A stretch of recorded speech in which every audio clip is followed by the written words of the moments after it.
Marketing Square. Bienvenue sur Marketing Square, le rendez-vous du gros marketing. Le gros, c'est un marketing qui sort des clous, qui se réinvente, qui se renouvelle.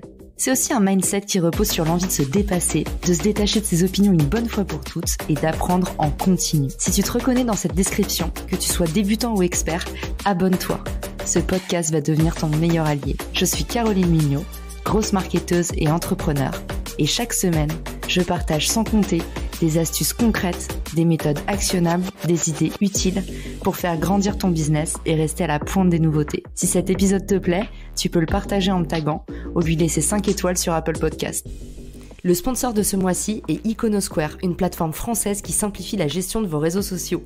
Pour beaucoup d'entre vous, l'analyse de la performance sur tous vos comptes sociaux, ça prend beaucoup de temps et ça part souvent dans tous les sens. En prenant ne serait-ce qu'un essai gratuit sur Iconosquare, vous allez pouvoir extraire des rapports détaillés et mieux comprendre où vous en êtes, que ce soit sur Instagram, Facebook, TikTok ou même LinkedIn, les fameuses pages entreprises. J'ai choisi ce sponsor parce que j'adore la plateforme, je l'utilise moi-même et surtout c'est une équipe hyper sympa et je sais qu'il le mérite. Vous trouverez le lien pour tester Iconosquare depuis les ressources de l'épisode. Bonjour à tous et bienvenue dans ce nouvel épisode de Marketing Square. Aujourd'hui, on va parler d'un nouveau programme lancé par LinkedIn depuis janvier qui s'appelle les Managed Creators. Alors, vous avez peut-être vu passer quelques posts de créateurs qui disaient « Super, maintenant j'ai intégré le programme créateur de LinkedIn » et peut-être que vous vous demandez en quoi consiste ce programme. Je fais partie de ce programme et j'ai décidé de vous en dévoiler les coulisses dans cet épisode. Depuis 2020, LinkedIn s'est un peu rendu compte qu'il laissait de côté les créateurs en se focusant sur les influenceurs. Donc vous aviez déjà peut-être vu les porteurs de badges bleus qui étaient des personnalités publiques, des personnalités qui avaient déjà du succès, qui avaient déjà une voix, une audience.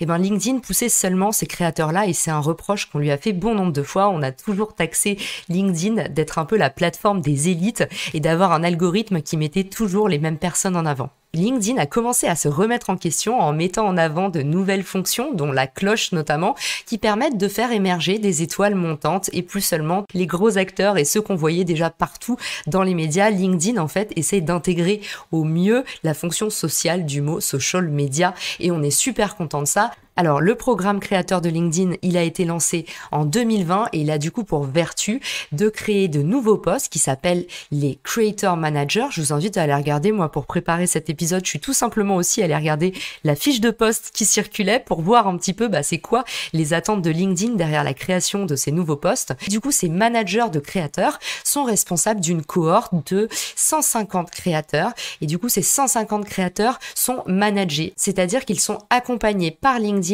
pour faire grossir leurs audiences et aussi trouver leur voix. Très concrètement, ça veut dire quoi ? C'est une aide en plusieurs parties. Dans un premier temps, on a un creator manager qui nous contacte via LinkedIn. Donc moi, c'est arrivé dans ma boîte perso LinkedIn. Et en fait, du coup, mon creator manager m'a dit j'aimerais bien te rencontrer pour échanger avec toi. J'ai vu que tu crées du contenu sur LinkedIn et je serais intéressée par un échange.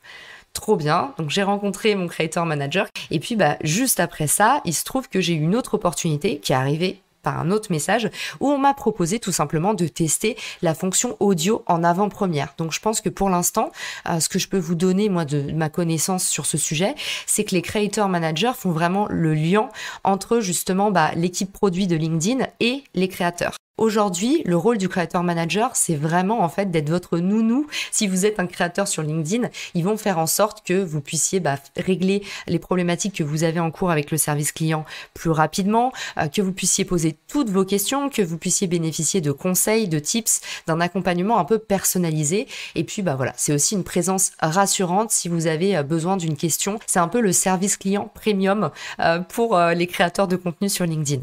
Ce qu'on nous a proposé aussi dans ce programme et ce qui va être potentiellement intéressant pour la suite, c'est du coup LinkedIn veut pouvoir doper un peu notre création de contenu et nous donner des meilleurs outils pour qu'on puisse faire du meilleur contenu, avoir accès à des exclusivités. Et donc notamment, ils nous disent que maintenant, on va pouvoir intégrer en partie des exclusivités, des avant-premières. Donc on va pouvoir tester des choses comme moi, j'ai eu l'occasion de le faire avec la fonction LinkedIn Audio. Et puis à côté de ça, on a la chance de pouvoir avoir en avant-première un peu les thématiques de la rédaction Et du coup, ces thématiques, c'est par exemple là pour la journée de la femme, on a reçu un email en nous disant au mois de mars, on met en place du coup des hashtags qui sont dédiés. D'ailleurs, je vous donnerai accès à ces hashtags dans les ressources de l'épisode, comme ça tout le monde a les mêmes infos. Et tous les créateurs qui vont utiliser ces hashtags vont pouvoir potentiellement être tirés au sort par la rédaction, vous savez, LinkedIn News. En fait, ça c'est un gros hack pour les créateurs. Quand vous surfez sur les tendances qui sont mises en avant par LinkedIn depuis votre accueil sur la partie de droite, vous avez les contenus de tendance. En général, ce sont des hashtags ou ce sont des thématiques en particulier. Quand vous avez la chance d'être mis en avant par l'équipe de LinkedIn, vos contenus prennent un sacré boost et ça peut permettre non seulement de faire grossir votre taux d'engagement, mais surtout de venir renflouer en très peu de temps votre nombre d'abonnés. Donc c'est excellent pour la découvrabilité. Dernièrement, évidemment, c'est excellent aussi pour votre autorité. Tout votre réseau va recevoir une notification comme quoi votre post a été sélectionné par la rédaction LinkedIn. Donc n'hésitez pas à le reposter sur Instagram, sur votre newsletter. Mais voilà, c'est aussi un petit hommage pour les créateurs et en général, c'est très apprécié. Alors, quand j'ai échangé avec mon creator manager, il m'a dit que la fonction n'était pas nouvelle en fait, mais qu'ils avaient décidé de vraiment muscler l'équipe. Donc c'est pour ça, en 2020, LinkedIn a vraiment décidé d'investir sur cette partie créateur. Ça faisait longtemps que TikTok, YouTube, Instagram avaient déjà investi sur cette partie-là. En fait, le nerf de la guerre sur un réseau social, c'est d'avoir des créateurs de contenu réguliers qui font rester l'audience un maximum et même qui apportent de nouvelles audiences puisque potentiellement, ils créent aussi du contenu sur d'autres plateformes. Donc pour LinkedIn, c'était vraiment clé de venir donner des outils pour pouvoir encourager cette création.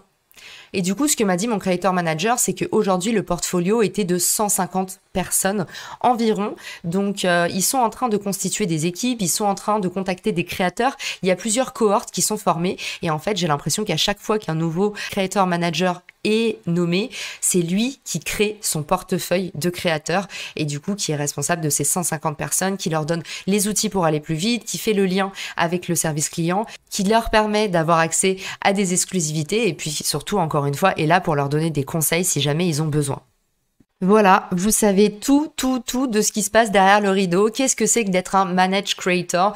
Ça veut dire qu'on a quelqu'un qui s'occupe de nous, qu'on a accès à des exclusivités, à des avant-premières, qu'on a un peu de visibilité du coup sur le planning éditorial, je vous dis comme là pour la journée de la femme, qu'on a la possibilité de tester du coup des nouvelles features en avant-première comme moi avec les rooms audio et que surtout, en échange d'une petite aide éditoriale, c'est-à-dire là on veut créer du contenu, on nous donne la possibilité en fait de nous mettre en avant plus facilement que juste par la contingence des choses, la sérendipité où on voit passer un sujet d'actualité et du coup on essaye de se greffer dessus de façon un peu opportuniste. Donc voilà, je trouve ça très bien que LinkedIn ait investi là-dessus. Je vous tiendrai au courant des nouveautés. Si vous n'avez pas encore eu la chance d'être contacté par LinkedIn et que vous aimeriez bien faire partie de ce programme de Creator, que vous n'avez pas encore reçu la fameuse lettre de Poudlard qui nous est arrivée à tous un petit peu par hasard dans nos MP, si j'étais vous, je provoquerais la chance, j'irais regarder sur LinkedIn, notre outil préféré, qui est Creator Manager. J'irai leur envoyer un petit message, leur expliquer un peu ce que vous faites. J'irai repartager pourquoi pas cet épisode pour parler du programme créateur, le faire connaître. Souvenez-vous, la règle principale pour faire naître des opportunités, c'est de commencer par donner. Donc commencez par apporter de la visibilité à ce programme créateur. Et les équipes LinkedIn vous remarqueront. Vous pouvez également faire un tour sur la page entreprise LinkedIn for Creators. Je vous la mets dans les ressources de l'épisode. C'est une petite pépite pour trouver plein de tips, plein d'astuces assez actionnables en général pour pouvoir mieux créer du contenu sur LinkedIn. J'espère que cet épisode vous a été utile. Si vous a été utile, donnez-moi un maximum de force. Parlez-en sur les réseaux sociaux, repartagez-le. Je vous partagerai en retour. Et puis je vous dis rendez-vous à très vite pour un nouvel épisode de Marketing Square. Ciao!